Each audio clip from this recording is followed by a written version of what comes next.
К нам на замену пришла лодка, которая по судовому билету называется мотобот. Владелец говорит, что это перестроенный мотоневодник проект 102Б.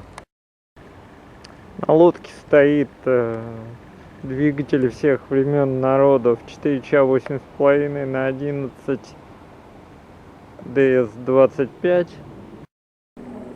Менять двигатель будем на модель TDME 490, 58 сил с гидравлическим редуктором 3 к 1. Ходовой мостик судна, штурвал демонтирован, рукоятка переключения оборотов, кочерга, сам двигатель. Пространства в моторном отсеке достаточно много. Будущий двигатель будет установлен через упорный подшипник на новую построенную раму. Интересное техническое решение, так называемый мокрый выхлоп, который смешивается за фланцем в выхлопной трубе. Вот на такой короткий торчащий отрезок грибного вала мы попробуем установить упорный подшипник. Это Кингстон, перекрывающий воду клапан, и фильтр забортной воды отсутствует как класс. Расходный топливный танк, магистраль, подвод топлива к ТНВД без фильтра грубой очистки топлива, без фильтра сепаратора. Перекачка топлива из основных танков осуществляется электронасосом, перед которым стоит обычный топливный фильтр тонкой очистки, что в принципе не совсем правильно. Вот так вот идет выхлоп, сложное колено, гофра, фланец и кран, через который впрыскивается забортная вода. Кочергу мы заменим на машинку дистанционного управления и уберем всю вот эту вот сложную систему рычагов и приводов. Для того, чтобы соединить вал с двигателем, мы используем упорный подшипник Python Drive модель P110T с сангой, обжимающей вал 50 мм. Нам пришлось изготовить специальный переходной вал, который крепится к полумуфте, сидящей на грибном валу на конусе, на шпонке, поджимаемой гайкой, и наш переходной вал выглядит вот таким образом. Фланец, в который вварен вал и проточенный до 50 мм.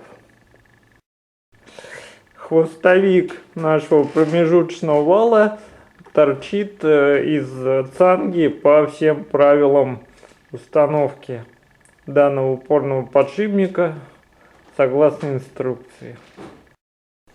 Вот так выглядит полумуфта грибного вала, которая также сварная, фланец к нему приварена такая вот втулка вот в этом месте. Система промежуточного вала. Тоже мы взяли имеющийся у нас фланец, просверлили новое отверстие, и вот в данном случае место варки вала в фланец. Как видите, все аккуратненько, и сварочного шва не видно. И вот сейчас мы покажем точность изготовления нашего промвала, насколько он бьет.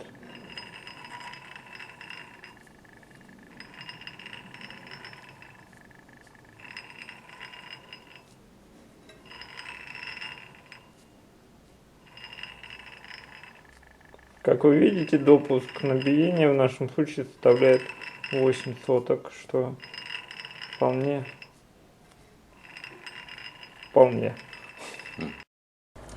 Так будет выглядеть наш упорный подшипник на грибном валу. И вот так вот будет соединен наш промежуточный вал с основным и зажат в цанге подшипника. Вот так выглядит примерки нашего шаблона двигателя с выставленными опорами по ширине и длине для того, чтобы построить подмоторную раму. Точка ведомого вала редуктора с фланцем приходится на шрус, а опоры приходятся на остатки старого фундамента. Вырезаем фланец упорного подшипника на плазменном станке. Подковообразная часть у нас начерчена согласно рекомендациям в инструкции, а внешние габариты, ширина и глубина подшипника, это уже исходя из габаритов в нашем корпусе. Итак, у нас лифт десятка, начинаем резать контур пластины под упорный подшипник.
Кронштейн вырезан.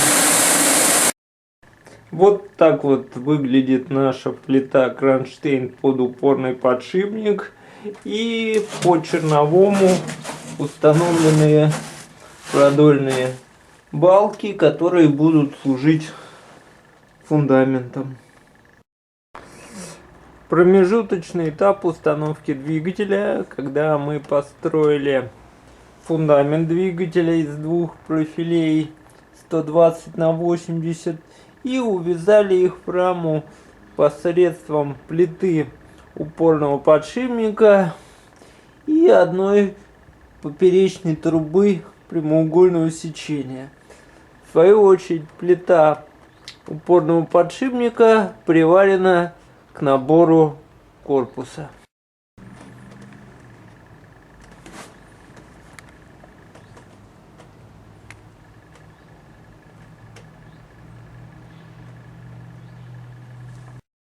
Итак, мы закончили объем работ по установке двигателя TDME 490-58 сил на мотобот взамен 4 И сейчас хотим продемонстрировать те мероприятия, которые мы сделали и как мы их сделали.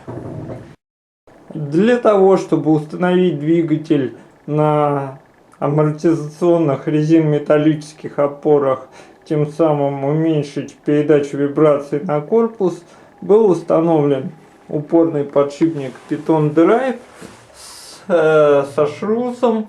Шрус самый короткий, 180 мм. Для соединения вала с упорным подшипником был изготовлен промвал диаметром 50 мм, который обжимался в цанге предназначенный для этого диаметра. На фланец редуктора устанавливается специальная пластина для перехода с крепежа на фланце на крепеж фланца шруса. В качестве кронштейна упорного подшипника была вырезана вот такая вот пластина из стали 10 мм и закреплена на подмоторной раме, и сделаны кронштейны, которые подвязывают ее к поперечному набору, к шпангоуту. В качестве подмоторной рамы выбраны прямоугольные трубы сечением 120 на 80 мм со стенкой 4. Под крепеж резинометаллических опор в трубу сделаны вот такие вот вырезы. Сама подмоторная рама привязана к старой раме, которая выполнена в виде кельсонов из полосы. И также мы сделали обвязку, чтобы получилась у нас рама еще одной дополнительной поперечной трубой.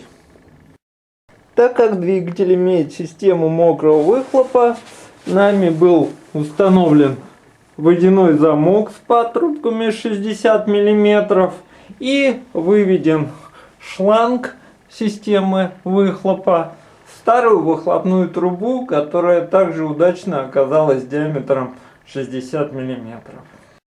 Обращаем ваше внимание, что шланг выхлопной армирован металлической проволокой, и лучше всего его обжимать хомутами с болтовым, а не червячным зажимом. Подвод питания сделан по нашей классической схеме, плюс выведен на втягивающее реле стартера, а минус заведен на крепление стартера на корпусе. Топливная система данного катера имеет 2 танка плюс расходный бак. Расходный бак висит по уровню выше двигателя, и в данном месте мы завели выход с танка, как он и был изначально с 4Ч, а через тройник в подачу в танк ввели обратку. Для защиты топливной системы двигателя от воды и взвешенных частиц установлен фильтр-сепаратор с носиком, через который можно сливать воду. В данном месте подводится топливо из расходного танка, а вот здесь вот штуцер обратки. На судне установлен классический Кингстон, на котором мы заменили кран и установили фильтр забортной воды с удобной прозрачной крышкой для инспекции фильтрующей корзинки. С фильтра шланг идет и входит в двигатель в районе масляного холодильника редуктора. Так как ватерлиния находится выше сечения головки блока двигателя, мы ее отметили маркером, и ее вот видно на прозрачном патрубке. Нам пришлось установить вот такой вакуумный клапан, который позволяет при данной установке двигателя предотвратить попадание воды в двигатель через выхлопной коллектор. Так как обустройство мостика будет еще доделываться, мы установили ручку управления газа реверс на временный кронштейн. И вот сейчас наглядно видно, насколько ручка дистанционного управления должна быть утоплена под панель. Еще раз вам хотим показать, как работает эта машинка дистанционного управления. Сначала вы включаете передний ход, дальше добавляете газа. Выключаете, переводите в ручку холостого хода, выключаете реверс. Включаете задний ход, добавляете оборотов на задний ход. Снижаете обороты, выключаете редуктор. И вот она функция добавления оборотов без включения реверса. Переводя в нейтраль, машинка автоматически возвращается в режим подключения передачи. А в нашем случае тросик дистанционного управления ТНВД тянет рычаг насоса в эту сторону. Для того, чтобы закрепить рубашку, нам пришлось немного надставить кронштейн для крепления тросика вот на такую вот пластину.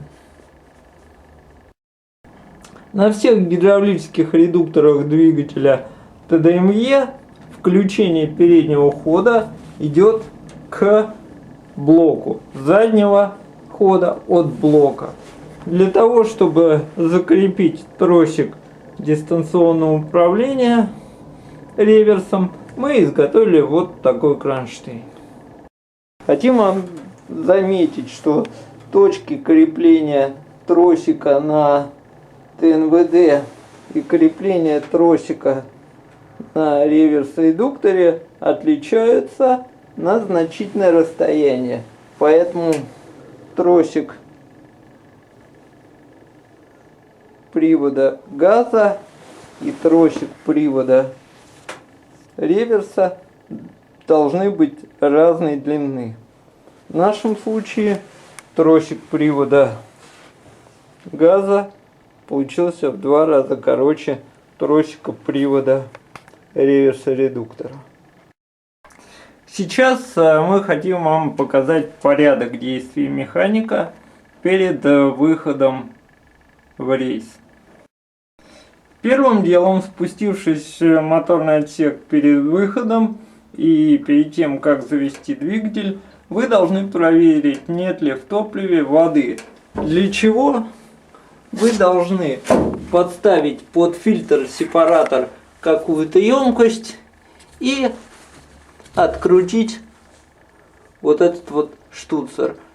По наличию воды в солярке вы поймете, насколько чистое или грязное у вас топливо. Следующим шагом нужно произвести инспекцию фильтра забортной воды. Для чего можно посмотреть через крышку и, если фильтр забит, открутив ее, промыть за бортом.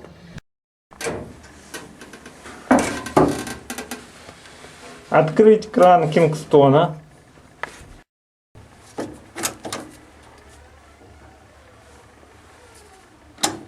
Включить массу.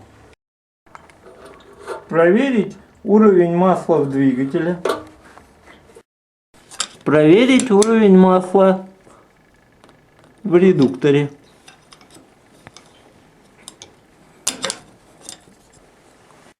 Проверить уровень охлаждающей жидкости. В нашем случае панель приборов установлена на временном кронштейне для того, чтобы в дальнейшем можно было интегрировать ее в более красивую панель мостика. Дальше, когда мы проверили всей системы мы запускаем двигатель. Мы включаем зажигание. У нас горит сигнализация и подает сигнал на пониженное давление масла. У нас загорается подсветка, счетчик моточасов и работает вольтметр.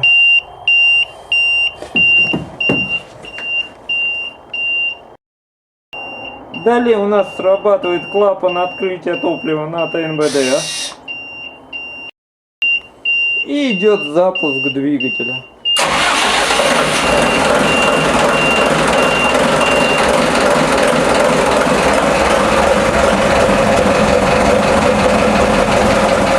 У нас выключается аварийная сигнализация, так как у нас появляется давление масла.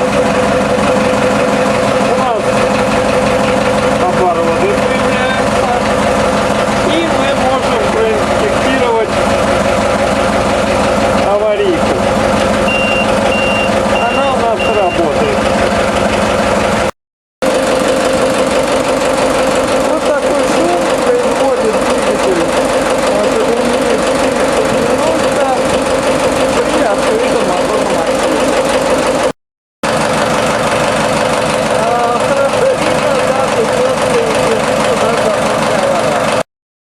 При такой системе шлангового выхлопа у нас получилось так, что водичка у нас льется всегда ровной струйкой.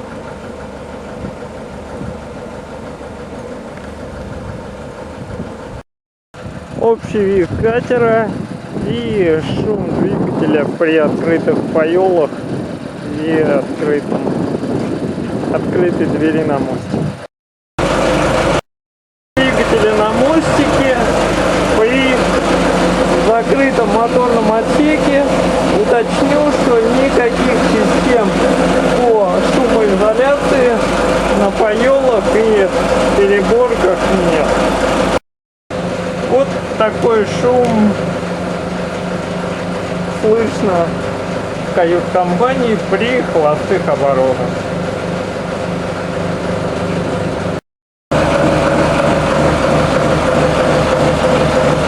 Двигателя на камбузе при холостых оборотах. Сейчас мы добавим немножко оборотов.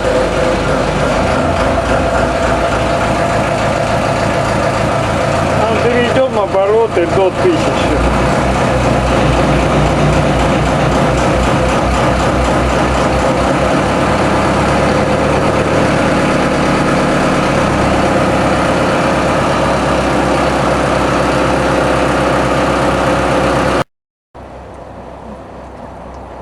Новый двигатель, обкатка меньше часа, обороты 1000. Вот такой шум при 1000 оборотах в 3 метрах от судна при открытой двери на мостик и закрытых паёлах моторного отсека. Добавим еще немного оборотов.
Утро перед ходовыми испытаниями мотобота, на котором мы заменили 4Ч 8,5/11 на двигатель TDME 490 58 лошадиных сил с гидравлическим редуктором 3:1. Двигатель не обкатанный. Сегодня утром холодно, поэтому виден легкий сизый дымок.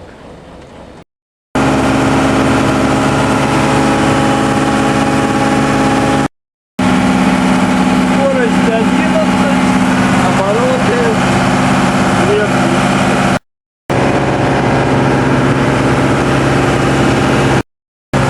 Выходим из среднего загона. Должны в любом случае.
Вот так мы режем волну на 2000.